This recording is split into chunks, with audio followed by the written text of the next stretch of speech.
भाई साहब, तो समझ लो फिर तो रोने के अलावा ऑप्शन नहीं है, क्योंकि अगले जो 3 चैप्टर है ना, अगले जो 3 चैप्टर हैं टोटल इससे लिंक है ना। तो आज का जो हमारा टॉपिक है, मैं जैसे डीआई का मतलब पता है क्या, डेफिनेट इंटीग्रेशन, है ना। ये टॉपिक आज हम डिस्कस करने वाले हैं, डिफाइनाइट इंटीग्रल या इंटीग्रेशन। ठीक है, चेतन भाई गुड मॉर्निंग। तो बहुत ही मीनिंगफुल चैप्टर है आज का ये हमारा, और इसमें जो पीछे आप चैप्टर करके आए हैं उसकी थोड़ी बहुत लिंक है, लेकिन उतनी लिंक नहीं है जितनी एक्चुअली ये एक इंडिविजुअल चैप्टर है ना भैया। इसके आगे की जो चैप्टर, इसके बाद जो आएगा एरिया चैप्टर आएगा करके, एक एरिया आएगा, और इसके जस्ट बाद फिर डिफरेंशियल इक्वेशन आएगा। ये हम 3 चैप्टर डिस्कस करेंगे। एरिया तो डिट्टो इसकी कॉपी एंड पेस्ट है, तो इसको समझना आपके लिए बहुत जरूरी है। ठीक है, और हाँ, मैं शुरुआत में ही बोल देता हूँ कि कोई कॉन्सेप्ट अगर आपको क्लिक ना हो या कोई भी चीज में परेशानी आती है तो मुझे रोक के उसको हाथ मत बता देना कि साहब इसको हम फिर से बता दो, या जो भी है। ठीक है, चलो ओके। मेरी आवाज आप लोगों को अच्छे से आ रही है क्या, मैंने पूछा ही नहीं। मेरी आवाज अच्छे से आ रही है क्या आप लोगों को? ओके, चलो साहब ठीक है।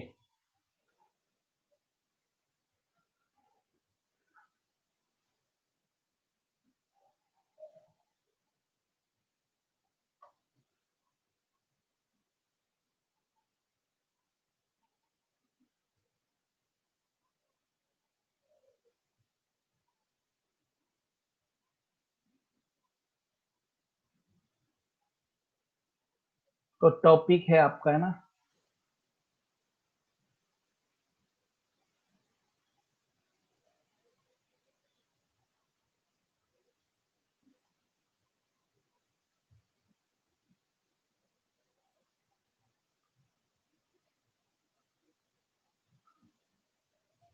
Definite integration. Definite integration. अच्छा, इस चैप्टर में पता क्या होता है ना, जैसे इंटीग्रेशन, जैसा कि मैंने तुम्हें बताया था शुरुआत में, हल्का सा पहले मैं एक इंट्रो इसका बता रहा हूँ तुम्हें, कि इस चैप्टर की जो सबसे मेन चीज है ना, और कहीं ना कहीं ये किस लिए हमें आज इसको हम पढ़ रहे हैं, और क्या हमारी लाइफ में ये कितना मीनिंगफुल है।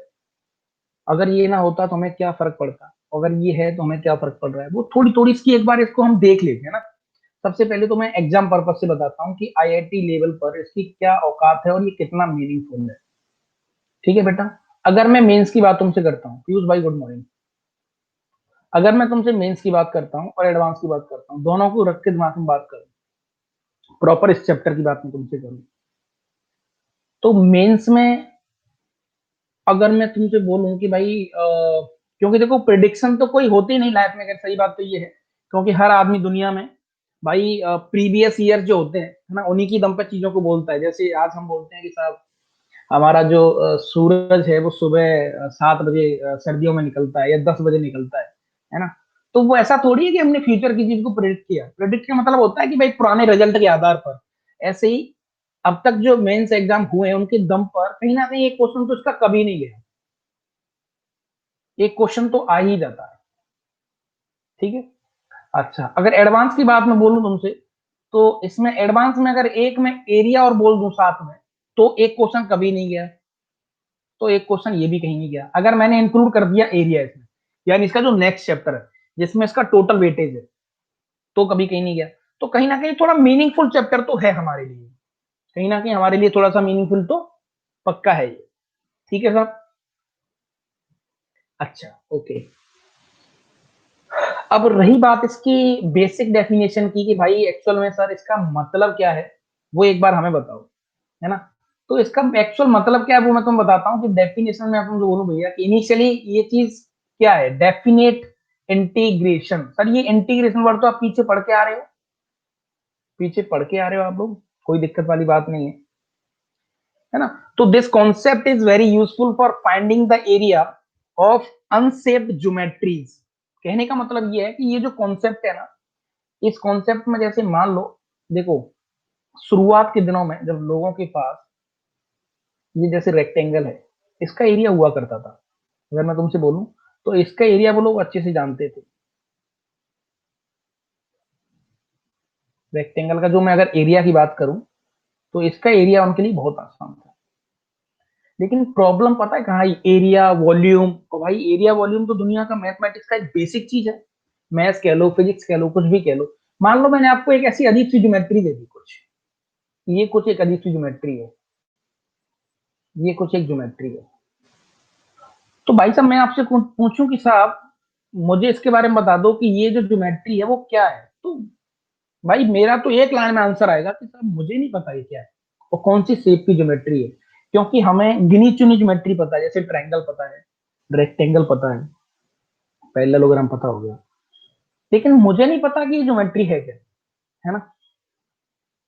अब कोई आदमी आया आपसे और वो कह रहा है कि साहब मुझे ज्योमेट्री का मुझे एरिया चाहिए, वो कह रहा है कि साहब मुझे इसका एरिया चाहिए, आई नीड द एरिया।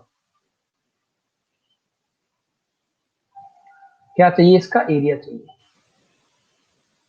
अब भाई साहब सबसे पहली बात तो ये है कि मेरे दिमाग में तो हाथों हाथ भाई खत्म हो जाएगा सीन कि साहब ये क्या हो रहा है, ये क्वेश्चन इतने निकलेंगे ना दिमाग में से कि साहब ये हो क्या रहा है कि हमें तो इस ज्योमेट्री के बारे में ही नहीं पता, तो मैं इसका एरिया कैसे निकालूंगा या इसका वॉल्यूम कैसे निकालूंगा, या इस एरिया को मुझे मान लो एनालाइज करना है कि भाई जैसे मान लो कोई भी एक, जैसे मैंने माउंटेन लिया, माउंटेन कह लो या कोई पहाड़ कह लो, है ना। अब ये पहाड़ हो गया, जैसे हम खुद मेरी बॉडी होगी, अब मुझे नहीं पता मेरी बॉडी की शेप क्या है ना। अब मुझसे पूछे कि साहब आपकी मुझे एक कपड़े सिलवाने के लिए एरिया चाहिए, तो जनरली आप लोगों ने देखा होगा ना, हम ज्यादातर काम अपनी लाइफ का ज्यादातर काम हम इस शेप के साथ करते हैं। ये हमारे लिए बहुत वेल डिजाइन शेप है, ये वाली जो शेप है ना, ये वाली जो शेप है ना, ये वाली रेक्टेंगल। कभी आपका कोई मकान प्लॉट कुछ भी हो, कहीं आपने जगह खरीदी, तो हमेशा जो एक बोलने का फॉर्मेट होता है ना कि साहब जैसे मेरी जमीन पड़ी है फलाने शहर में और इतने बाई इतने की है ना, इतने स्क्वायर मीटर की है, तो हमेशा लोग आज हम जो भी काम कर रहे हैं अपने साथ वो इसके साथ कर रहे हैं, चाहे वो रियल लाइफ हो चाहे कुछ भी हो, हम रेक्टेंगल को डिजाइन करते हैं हमेशा। फॉर एग्जाम्पल मुझे घर बनवाना है, तो घर के लिए जैसे मुझे ईंटें मंगानी है ना, या कुछ और जरूरतमंद चीजें जो जिससे घर बनता है वो मंगाना है, तो हम लोग स्क्वायर मीटर में हमेशा काम करते हैं या फिर रेक्टेंगल को दिमाग में रख के ही काम करते हैं। कभी नहीं कहते कि भाई ऐसी टेढ़ी मेढ़ी ऐसी कोई चीज ले आते, है ना। कहने का मतलब ये है कि एरिया के लिए ये बहुत मजेदार चीज थी। अब जैसे कोई भी एक अनसेप्ड ज्योमेट्री है, ऐसी ज्योमेट्री जिसके बारे में आप नहीं जानते, तो उसका एरिया फाइंड करना है, वॉल्यूम फाइंड करना है। उस केस में डेफिनेट इंटीग्रेशन जब दुनिया में आया था तो इसने तहलका मचा दिया था। इसने कहा था कि हाँ भाई रुको, टेंशन मत लो, मैं तुम्हें निकाल के देता हूँ ज्योमेट्री, उसका एरिया वॉल्यूम जो तुम्हें चाहिए मैं निकाल के देता हूँ। तो एक महान आदमी है, उसने क्या करा, इस ज्योमेट्री के बेटा टुकड़े करना स्टार्ट कर दिया। जैसे देखो लाइन बनाई, गौर से देखना आप, वो क्या कर रहा है, इसने इसको काटना स्टार्ट किया।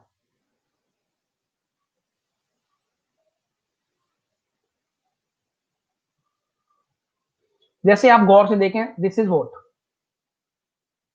ये क्या है सर, ये तो स्क्वायर बन गया, हाँ सही बात है। अच्छा, और ये पूरा क्या है सर, ये रेक्टेंगल है, और मैं कह सकता हूँ कि स्क्वायर को रेक्टेंगल भी कहते हैं, जो भी है। तो अब लोगों ने क्या किया ना कि जैसे जो अनसेप्ड ज्योमेट्री थी, मतलब एक ऐसी ज्योमेट्री जिसके बारे में बता, तो उन्होंने छोटे छोटे छोटे छोटे छोटे रेक्टेंगल बनाना स्टार्ट किया। और एक महान आदमी ने कहा आके कि एक काम करो, आप किसी भी अनसेप्ड ज्योमेट्री को जितने रेक्टेंगल में कन्वर्ट कर दोगे, यानी कि जितने उसके टुकड़े कर लोगे, अगर नंबर ऑफ टुकड़े ज्यादा उतना उसका area very close to exact. तो मैंने क्या किया यहाँ पर देखो, जैसे मान लो ये पहला रेक्टेंगल हो गया, ये दूसरा हो गया, है ना, एक ये हो गया मान लो इस तरीके से। तो मैंने इसके मान लो रेक्टेंगल बनाए बेटा कितने, कुछ मान लो 10 की पावर 10, ये रेक्टेंगल मैंने बनाए। मेरी आवाज तुम्हें थोड़ी कम आ रही है क्या बाकी के बच्चों को?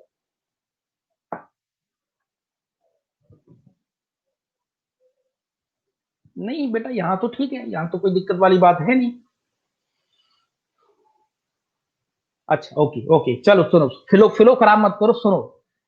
तो शुरुआत में क्या हुआ ना, उन्होंने रेक्टेंगल को बेटा बनाना स्टार्ट किया। अब देखो मैं गौर से आपसे कहूंगा कुछ अच्छी अच्छी बातें। अब मैं तुमसे कहूं कि भाई मैंने इसको तोड़ तोड़ के कम से कम 10 लाख रेक्टेंगल या ट्रायंगल बनाए। और क्योंकि रेक्टेंगल का एरिया मैं जानता हूं, तो एक एक रेक्टेंगल का एरिया निकाला और सबको ऐड किया मैंने। हाँ सही बात है सर, सबको ऐड किया। तो मैं कह सकता हूं कि वो जो एग्जैक्ट जो शेप थी, क्या मैं उस एरिया के एग्जैक्ट पहुंच सकता हूं?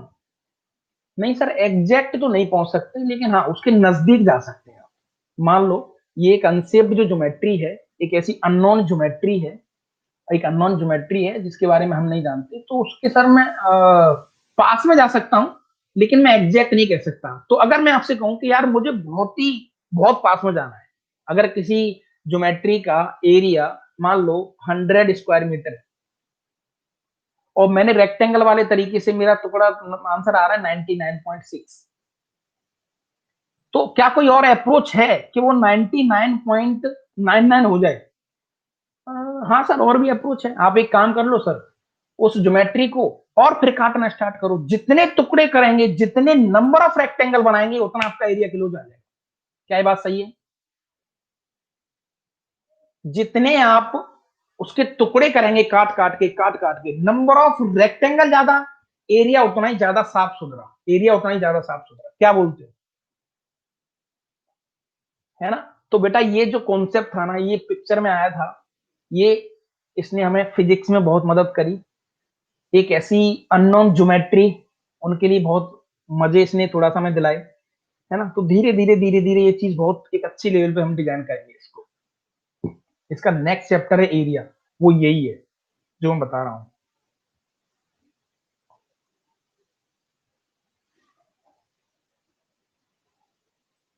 ओके, चलो अब काम की बात पे आते हैं थोड़ा सा।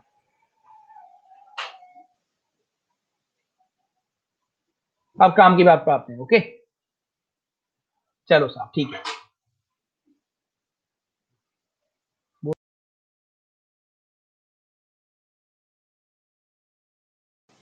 चलो भाई, अब काम की बात पे आते हैं।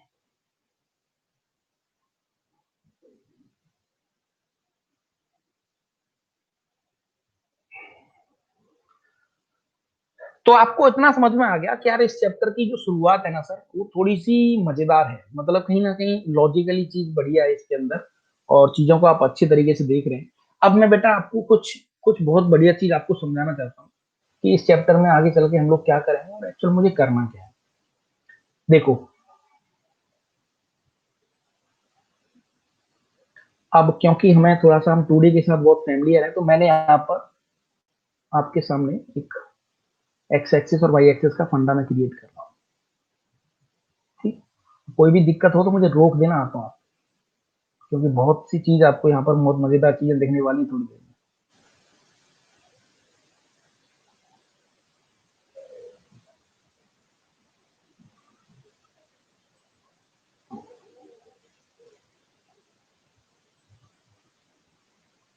एक सेकेंड।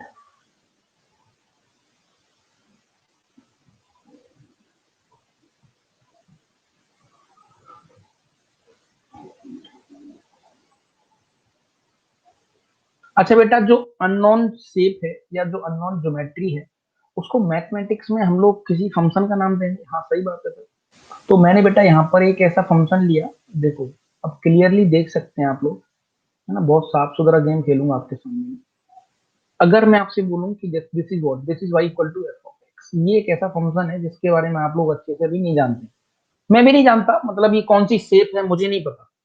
अगर आप गौर से इसको देखें तो ये क्या शेप है मुझे नहीं पता, और मैं जानता भी नहीं इसको। ठीक है, दिस इज एक्स एक्सिस और ये अपना वाई एक्सिस है। अच्छा साहब, अब कोई आदमी आपसे कह रहा है कि साहब ये जो पॉइंट है ना, ये वाला पॉइंट, ये पॉइंट है साहब आपका ए पॉइंट है, और यहाँ पे जो पॉइंट है सर एक्स एक्सिस तो बी पॉइंट है ना? वो बी पॉइंट है। अब तो मैं जो फाइंड करना है बेटा, वो कुछ इसका एरिया फाइंड करना है पूरा, जैसे मैं थोड़ा हाईलाइटर से दिखाता हूँ आपको, है ना? ये फाइंड करना है। आपसे किसी ने पूछा कि साहब इसका पूरे का एरिया बताओ मुझे, दिस इज व्हाट, इसका एरिया क्या होगा ए से लेके बी तक, इस पूरी ज्योमेट्री का, इस पूरी ज्योमेट्री का ए से लेके बी तक एरिया क्या होगा, ये बताना है आपको। तो ये क्वेश्चन है, और इसी चैप्टर का यही सबसे मजेदार चीज है, और यही वो चीज है जिसको मैं बार बार तुमसे बोल रहा था कि हमें चीजों को तोड़ना है ना। तो now we have to find the area of this.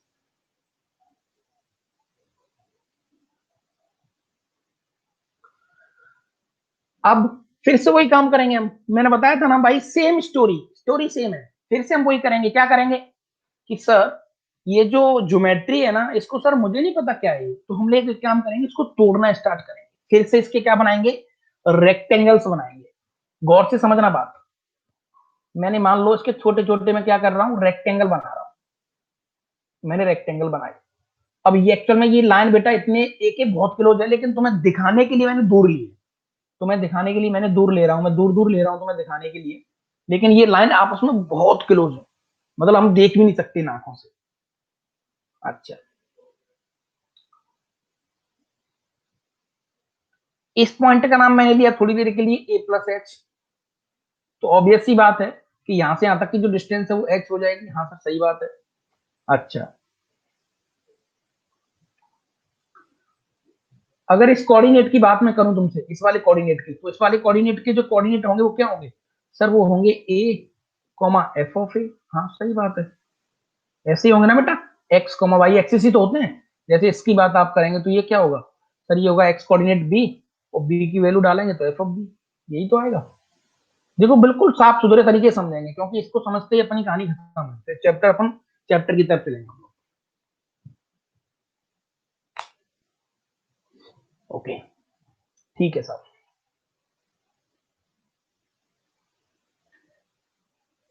अब जैसे मान लो, जैसे देखो जिस तरीके से एक मान लो ये एक रेक्टेंगल है, ये रेक्टेंगल है पूरा, है ना, ऐसे ही एक रेक्टेंगल ये है। अब तुम बोलोगे सर रेक्टेंगल बना रहे हैं तो ये कुछ स्पेस तो खाली रह रहा है, लेकिन बेटा वो एक्चुअल में बड़ी दूर लाइन है वो, मतलब ऐसे कुछ है वो, जैसे ये कर्व ना, तो लाइन बहुत पास में थी, वो बहुत पास में थी, ताकि वो रेक्टेंगल ऊपर वाला स्पेस बहुत छोटा हो जाए।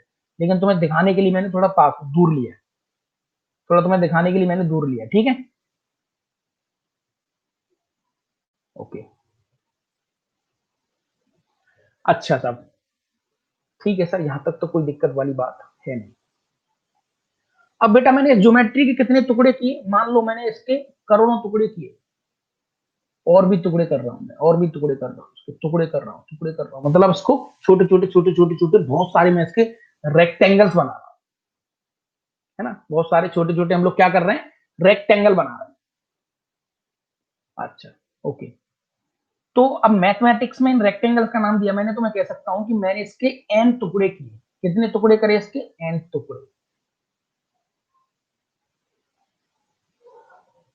है ना, एन टुकड़े कह लो, या फिर लोग इसको इंग्लिश में एन स्ट्रिप्स कहते हैं, एन स्ट्रिप्स। मैंने इसकी छोटी छोटी एन स्ट्रिप्स बनाई। पक्की बात है यहां तक, समझना बात, अभी थोड़े से एक लाइन खत्म होने वाली है। आपने इसके कितने टुकड़े करे बेटा, एन टुकड़े। अच्छा, तो मैं कह सकता हूं क्या कि भाई जैसे बी माइनस ए वोट, सर पूरी लेंथ आ जाएगी। हाँ, अगर इसमें मैं एन से डिवाइड कर दूं टुकड़ों से, तो मेरे पास एच आ जाएगा कि नहीं आ जाएगा, जो डिस्टेंस आपने ली है ये वाली एच, क्योंकि ये वाला पॉइंट क्या था सर, ये प्लस टू एच था। आपने जो बिड्थ है ना, बिड्थ उसको फिक्स रखा है, H H H H H. तो क्या ये बात सही है, मुझे इतना बता दो, आपका देखने का तरीका यहां पर समझ में आ रहा है कि नहीं आ रहा है, ये जो मैंने लिखा, दिस इज ट्रू और नॉट, जहां पर एच क्या आपकी बिड्थ है,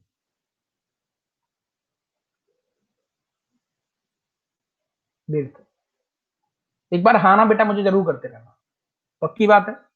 ओके, फिर से चैतन्य, चेतन देख समझियो अच्छे से, चेतन भाई अच्छे से समझियो,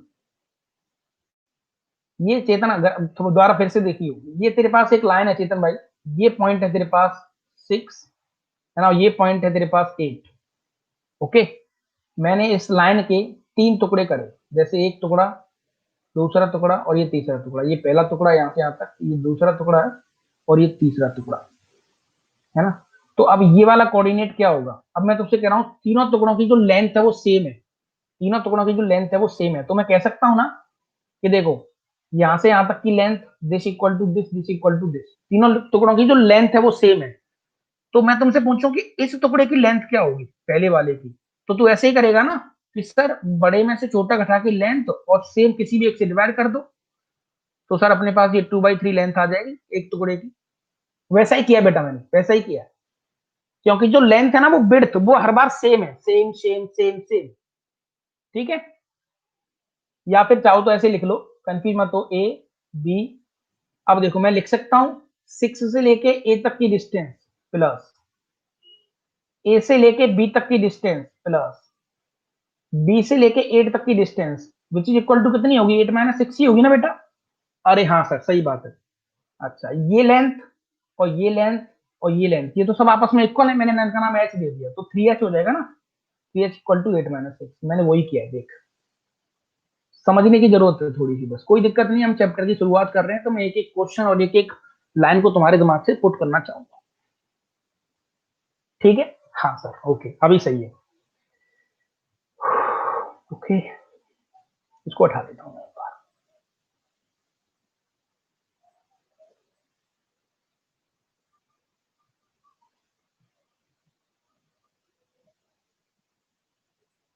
चलो साहब, तो यहां तक किसी बच्चे को दिक्कत नहीं आई होगी, ठीक है। मैंने इसके टुकड़े कितने करे, एन टुकड़े, एन स्ट्रिप्स, ठीक है साहब। अच्छा बेटा अब बात आती है एरिया की, इसकी बात आती है एरिया की। अरे हाँ सर सही है। अच्छा बेटा रेक्टेंगल का जो एरिया होता था वो क्या होता है, ये रेक्टेंगल है और एरिया क्या लेते थे, मान लो ये बी है और ये एच है, तो एरिया की बात कैसे करते थे हम लोग, लेंथ इंटू विड्थ, यही तो होता था, याद करो, लेंथ इंटू विड्थ। अच्छा बेटा मुझे पहले ये वाला एरिया बताओ, देखो इसकी लेंथ कितनी है, सर इसकी विड्थ तो सेम ही रहेगी, एच एच इनटू इसकी लेंथ कितनी है, ये जो हाइट है वो एफ ही नहीं होगी क्या, अरे हाँ सर एफ ए हो जाएगी, सही बात है। हाइट कितनी हो जाएगी, एफ ऑफ ए, पक्की बात, प्लस। अच्छा ये फिर से अब बड़े वाले एरिया पे आ जाओ, इस वाले पे आ जाओ, एच फिर से सेम, और इस बार हाइट कितनी हो जाएगी, सर इस बार हाइट हो जाएगी F of A plus H. Sir आपको कैसे पता लगा, पता तो हो ही जाएगा, देखो ये प्लस एच है तो ये वाले कोऑर्डिनेट कितने होंगे, अरे हाँ सर सही है सही है। Same story, again H into F of 2h, क्या ये बात सही है, plus dot dot dot dot last वाला H into F of A plus N minus 1 into H. ये लास्ट वाला कितने बच्चों को समझ में आया, इतना बता दो बस, इतना बता दो, लास्ट वाला कितने बच्चों को समझ में आ गया। ये जो n-1 कैसे लिया सर आपने, वो तो n होगा ना सर,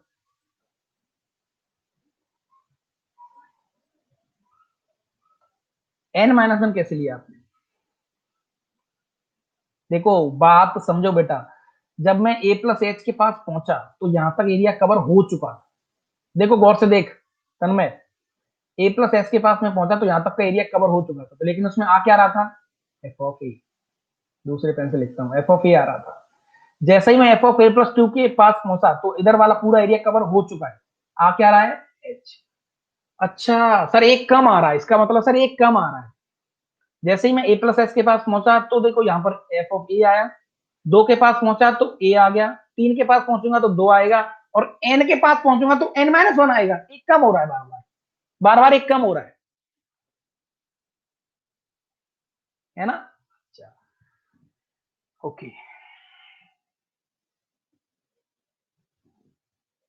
अच्छा बेटा देखो, तो ये हो गया आपका area, this is what, this is equal to area. अब एच मैंने कॉमन लिया, अंदर क्या बचेगा, सर अंदर बचेगा f of A plus f of b, sorry f of A plus h plus f of A plus 2h dot dot dot dot last वाला plus का f of A plus n-1 into h. कोई दिक्कत नहीं sir, कोई दिक्कत नहीं है। अच्छा ये थोड़ा लिखने में गंदा सा लग रहा है ना, हाँ सर थोड़ा मुझे भी लग रहा है लिखने में गंदा, तो मैं एक काम करूंगा यहाँ पर, मैं क्या करूंगा, पिक्चर में समीशन को ले आते हैं, क्योंकि भाई थोड़ा चीजों को जोड़ने का काम कौन करता है, समीशन। अरे हाँ सर सही बात है, तो इसको मैं लिख सकता हूँ ए प्लस आर एच, हाँ सही बात है, और आर की वैल्यू सर आप ले लो 0 से लेकर n-1, यहाँ तक किसी बच्चे को कोई दिक्कत, कुछ नहीं किया मैंने, अभी अभी मैंने कुछ नहीं करा भाई साहब,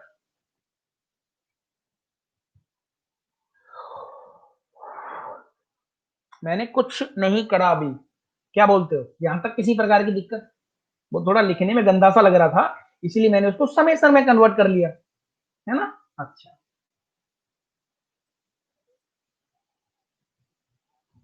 अब स्टोरी स्टार्ट होती है। अब यहां से आगे नेक्स्ट एक अच्छी स्टोरी स्टार्ट करते हैं हम। वो स्टोरी क्या है? अच्छा बेटा, अब आपको एरिया कितना चाहिए? ये जो एरिया है ए की वैल्यू वो कितनी चाहिए? भाई एरिया हर कोई चाहेगा सर मुझे लगभग यानी अप्रोक्स,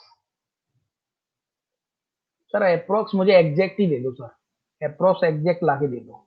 मतलब एरिया में पॉइंटों का अंतर आना चाहिए सर, ज्यादा तो नहीं लेकिन पॉइंटों का डिफरेंस आ जाए। तो मुझे एरिया बहुत एग्जैक्ट चाहिए, तो उसके लिए बोल सकता हूं कि एच की वैल्यू जितनी कम होगी उतना एरिया एग्जैक्ट आएगा। और या फिर ऐसे कह लो कि एन की वैल्यू जितनी ज्यादा होगी तब एरिया एग्जैक्ट आएगा। क्या बोलते हो? एच मतलब मैंने बिड्थ कम कर दी, बिड्थ कम कर दी तो लाइन चिपक जाएंगी एक दूसरे से। तो जितनी लाइन चिपकेंगी वो उतना एरिया मेरा बहुत मोर क्लियर निकल के आएगा कि हाँ साहब एग्जैक्ट एरिया के बहुत नजदीक पहुंच जाएंगे। क्या बोलते हो?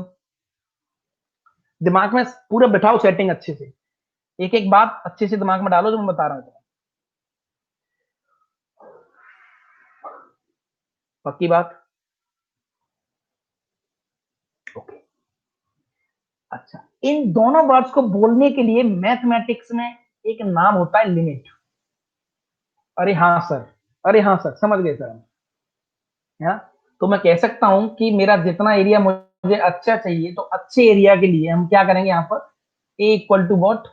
This is equal to limit H tending to zero, और यहाँ पर एच समेशन आर की वैल्यू जीरो से लेकर एन माइनस वन, और F of A plus R H, और एन की वैल्यू इंफिनिटी। बेटा इसको मैथमेटिक्स में बोलते हैं लिमिट एज अ सम। ये एक नंबर की मैंने चीज तुम्हारे सामने लगाई, ये बोर्ड में सीधा सीधा 5 नंबर का क्वेश्चन आता है यहाँ पे। फिर से एक बार पूरी तस्वीर देख लें, फिर मैं नेक्स्ट पेज लेकर तुम्हें बताता हूँ। पूरी तस्वीर आप लोग देख लें अच्छे से, फिर मैं तुम्हें नेक्स्ट पेज पे समझाता हूँ। लिमिट की एंट्री क्यों हुई वो आप समझ गए। भाई आपको पता लगना चाहिए कि लिमिट की पिक्चर में एंट्री हुई क्यों। Sir limit entry, limit actually पैदा इसलिए हुआ था कि लिमिट का मतलब होता है बिल्कुल बारीकियों पे काम करना, छोटी छोटी चीजों पे काम करना, बिल्कुल चुपका देता है चीजों को वो। और चुपके चीजों के साथ मुझे लिमिट को लाना ही पड़ता है। ठीक है।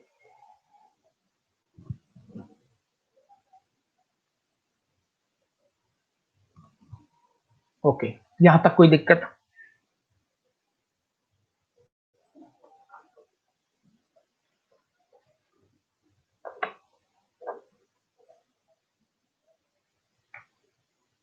चलो सर ठीक है। Okay next page. तो अभी तक आपने देखा बेटा कि आपको जो एरिया मिला वो कितना मिला?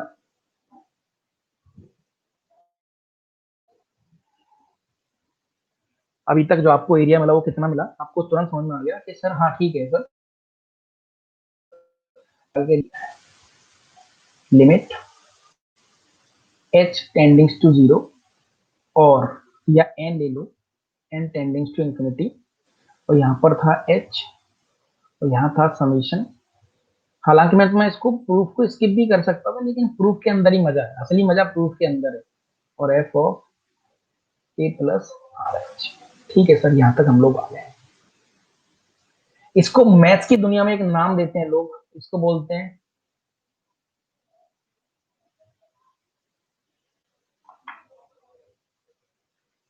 इसको लोग बोलते हैं definite integration limit as a sum. इसको जुबान पर चिपका लेना अच्छे से, लिमिट एज अ सम। इसको बोलते हैं हम लिमिट एज अ सम। ठीक है, लेकिन अभी कहानी यहाँ पर खत्म नहीं हुई। This is the basic definition of definite integration. मतलब डेफिनेट इंटीग्रेशन की बेसिक डेफिनेशन, या चाहो तो लिमिट एज अ सम कह लो, लेकिन ठीक है। अच्छा बेटा, अब पिक्चर में एंट्री होती है एक नए फंडे की। यहाँ पर हमारा चल ही रहा था कि हमने देखा था कि b minus a upon n which is equal to h, इतना तो हमने देख ही लिया था। हाँ सर, तो यहाँ पर मैं कह सकता हूँ कि N H which is equal to B minus A. हाँ सर, यहाँ तक कोई दिक्कत नहीं, बिल्कुल कह सकते हैं, दुनिया का कोई भी आदमी कह सकता है इतना, तो क्रॉस मल्टीप्लाई किया है बस। ओके, अब जो आपके सिलेबस में नहीं है, हालांकि कोई भी टीचर उसको कभी मेंशन नहीं करता, लेकिन मैं परफेक्टली मेंशन करके जाऊंगा तुम्हें। अब आती बेटा बात ट्रांसफॉर्मेशन की।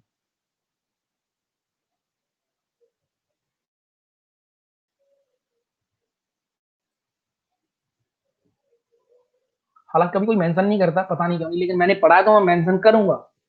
ट्रांसफॉर्मेशन की बात आती है, ट्रांसफॉर्मेशन की। अब वो ट्रांसफॉर्म करूंगा, देखो मैंने एच जो है ना, एच, इस एच का नाम दिया मैं। सर ठीक है, इतना तो आप भी समझ गए बेटा, एक ग्राफ भी बना लो हल्का सा चाहो तो। इतना तो आप भी समझ गए dx का मतलब क्या है वहां पर, क्योंकि ये ग्राफ था मेरा, है ना, ये ए पॉइंट था और यहाँ पर बी पॉइंट था, और मान लो ये एच, जो एच थी, ये वाली एच, उसका नाम मैंने दे दिया dx। ठीक है, dx, dx means small change in x. बात तो एक ही है, स्मॉल चेंज इन एक्स, बात तो एक ही है। हाँ सही है सर।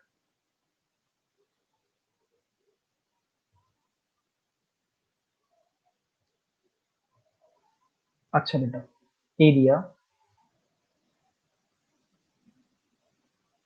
ये जो समेशन है ना, अब आगे चल के जब आप हायर स्टडीज के लिए जाएंगे, बहुत अच्छी आगे चल के जो आपकी हायर स्टडी होगी, वहां पर आप समेशन और इंटीग्रेशन में दोनों में कुछ आपको एक लिंक दिखेगा जब आप हायर स्टडीज में जाएंगे। अभी मैं इस चीज को तुम्हें नहीं बताऊंगा, क्योंकि यहाँ पर उसकी जरूरत भी नहीं है, तुम्हारे सिलेबस में भी नहीं है। तो मैंने इस पूरे समेशन को बेटा कन्वर्ट किया इंटीग्रेशन में, बस समझ लो कन्वर्ट कर रहा हूँ, तुम्हें अभी जरूरत नहीं है। एक्चुअली होता है, समेशन और इंटीग्रेशन दोनों एक दूसरे के भाई है। ऐसा समझ लो कि समेशन और इंटीग्रेशन एक ही चीज है, एक ही चीज है ना। समेशन को मैंने बनाया इंटीग्रेशन।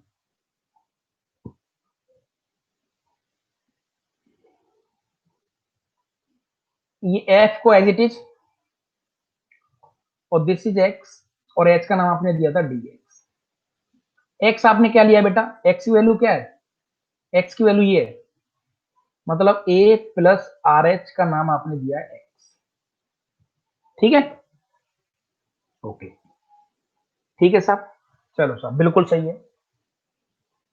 अच्छा, अब गौर से बताना बेटा मुझे, देखो यहाँ पर आर इक्वल टू जीरो है, क्या है आर इक्वल टू जीरो, जब आर की वैल्यू जीरो होगी बेटा, तो एक्स की वैल्यू क्या होगी, सर एक्स की वैल्यू ए होगी।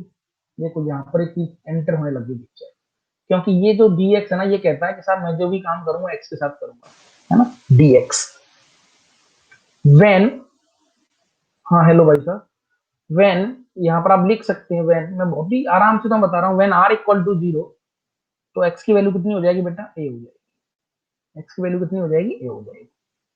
अच्छा, और फिर दूसरा केस है कि व्हेन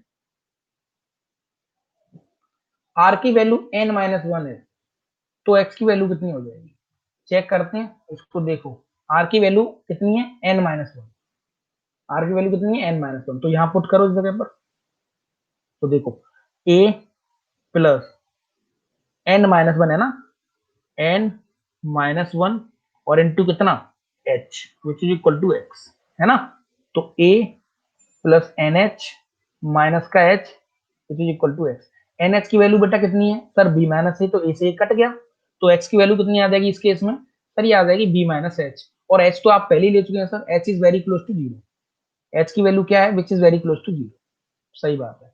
तो सर इसका मतलब आ जाएगा ये बी, बी, बस ये है आपका सबसे मजेदार फंडा, ये जो हमने सीखा, ये दोनों ही डिट्टो एक जैसी चीज है, दोनों का मतलब भी एक ही है, उसको कहते हैं लिमिट एडजस्टमेंट, और दिस इज अपना प्रॉपर इंटीग्रेशन जिसको हम कहते हैं।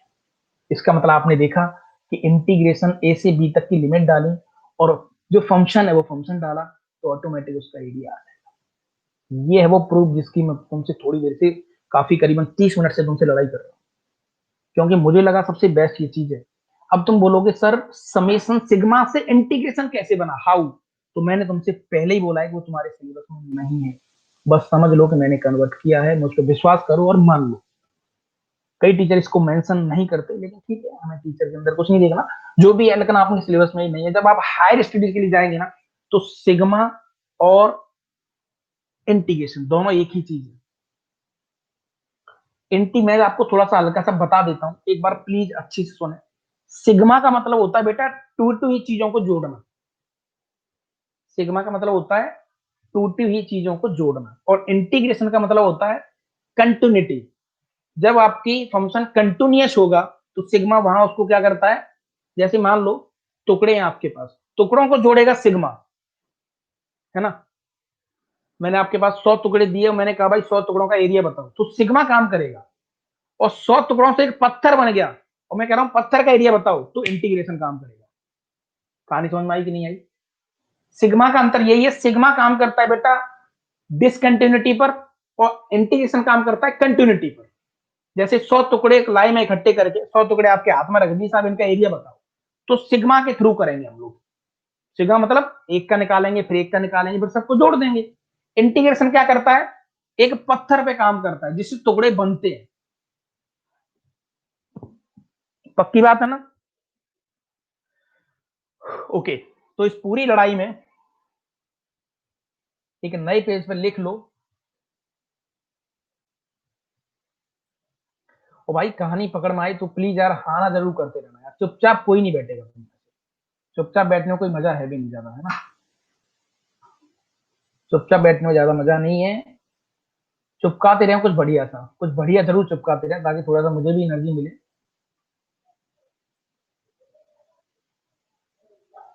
ये आपका एफ ऑफ एक्स था इस तरीके से, तो आपने देखा बेटा यहाँ पर ये आपका ए है पॉइंट, और ये बी है, ये बी पॉइंट है, और मुझे पूरा इसका एरिया फाइंड करना है, ये वाला।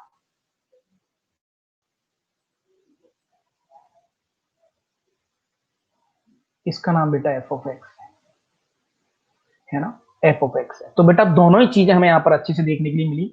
क्या हो गया, एक तो मैं कहूंगा कि साहब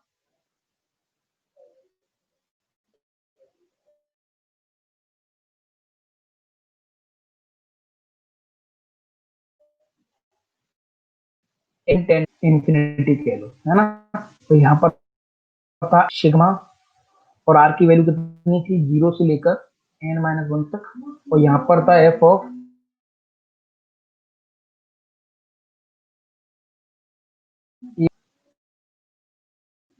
इसी तरीका टू बी डी एक्स। ये बड़ा आपने फिजिक्स में कई बार सीखा होगा, लेकिन आप पता नहीं, है ना। ये इसको बोलते हैं limit as a sum, as a sum, और ये अपना सिंपल इंटीग्रेशन। मतलब अब सिग्मा और इंटीग्रेशन, सिग्मा और इंटीग्रेशन दोनों बेटा मतलब समझ में आ गया। सिग्मा क्या करता है, टूटी चीजों को जोड़ता है, और ये क्या करता है, जुड़ी हुई चीजों पे काम करता है। दोनों है एक ही चीज, लेकिन सिग्मा डिस्क्रीट पे काम करता है, टूटी चीजों को जोड़ता है, और ये किस पे काम करता है, सिंपल तरीके से। ठीक है, तो ये दिमाग में डाल लो, इसको भाई साहब जुबान पे ले आओ कि साहब ये चीज क्लियर हो गई, फिर मैं आगे चलूंगा, फिर क्वेश्चन तुम्हें कराऊंगा। ये है, इसको याद कर लो कि ये लिमिट एज अ सम का फॉर्मूला मैं इसको कहूंगा अभी। This is what, this is the limit as a sum. ठीक है भाई, अब यहां तक किसी बच्चे को कोई दिक्कत हो तो मुझे यहाँ पर तुरंत पकड़ लो भाई साहब, और बता दो कि साहब फिर से बताओ, या जो भी है, किसी प्रकार की दिक्कत। मैथमेटिक्स पढ़ने का यही मजा है, उसके एक अलग ही मजा होता है। हाँ, और इसमें ये और याद रखना, रिलेशन बेटा तुम भूल जाओ तो तुम मुझसे लड़ने लग जाओ, ये और याद रख लेना, n h equal to minus. ठीक है भाई साहब,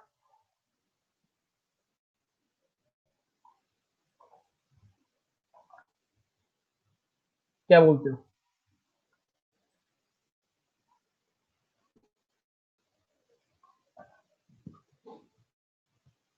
ओके, चलो अब चलते हैं आगे।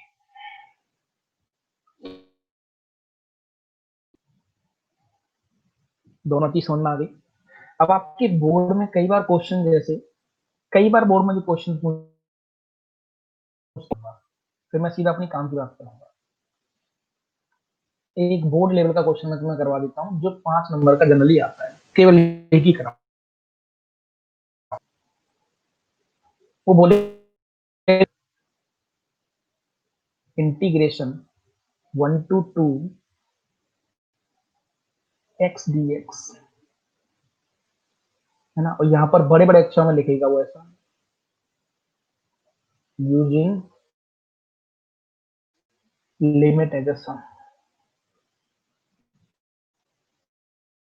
Limit as a sum, limit as a सम।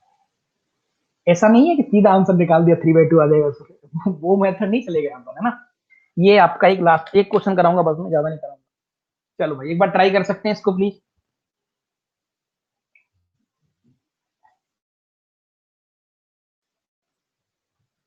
हाँ भाई,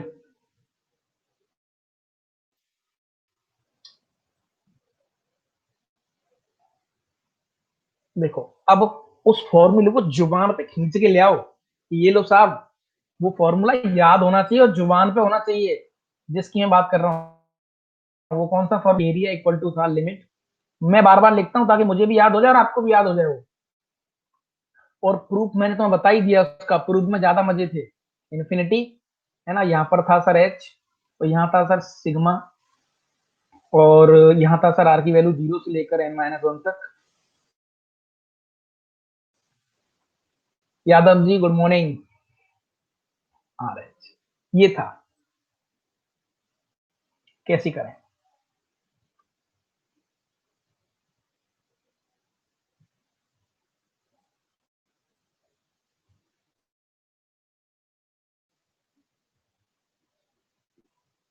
गुड मॉर्निंग भैया, गुड मॉर्निंग। देखो तो कैसे करेंगे बेटा इसको, क्लियरली आपको लिमिट यूजिंग सम में कर रहा हूँ अभी।